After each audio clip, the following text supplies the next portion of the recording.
Trade ভ্যালিতে একটি seller account খোলার জন্য প্রথমে আপনার যে কোনো ওয়েব ব্রাউজার ওপেন করুন। এরপর সার্চ বারে tradevalley.com লিখে সার্চ দিন।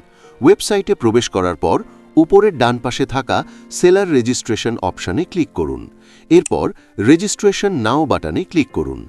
এরপর প্রয়োজনীয় তথ্যগুলো যেমন আপনার নাম, জিমেল অ্যাড্রেস, শপের নাম, শপ ইউআরএল, ঠিকানা ইত্যাদি সঠিকভাবে পূরণ করুন। সব তথ্য পূরণ করার পর টার্মস অ্যান্ড কন্ডিশনসে টিক দিয়ে রেজিস্টার বাটনে ক্লিক করুন। রেজিস্ট্রেশন সম্পন্ন হওয়ার পর আপনার ইমেল ইনবক্স চেক করুন এবং ভেরিফিকেশন লিঙ্কে ক্লিক করে অ্যাকাউন্টটি ভেরিফাই করুন। যদি ইনবক্সে কোনো ইমেল না পান তাহলে দয়া করে আপনার স্প্যাম ফোল্ডারটি চেক করুন। এরপর সেট ইওর নিউ পাসওয়ার্ড অপশানে ক্লিক করে একটি নতুন পাসওয়ার্ড সেট করুন। আপনার অ্যাকাউন্ট সফলভাবে তৈরি হওয়ার পর 24 থেকে 48 ঘন্টার মধ্যে আমাদের অ্যাডমিন টিম আপনার অ্যাকাউন্টটি অ্যাপ্রুভ করবে। অ্যাপ্রুভ হওয়ার পর আপনি সহজেই আপনার প্রোডাক্ট অ্যাড করতে পারবেন। এভাবে খুব সহজেই আপনি ট্রেড ভ্যালিতে একটি সেলার অ্যাকাউন্ট খুলতে পারবেন। সেলার অ্যাকাউন্ট করার সময় ব্যাংক অ্যাকাউন্ট চাইবে। আপনি চাইলে পরে অ্যাড করতে পারেন।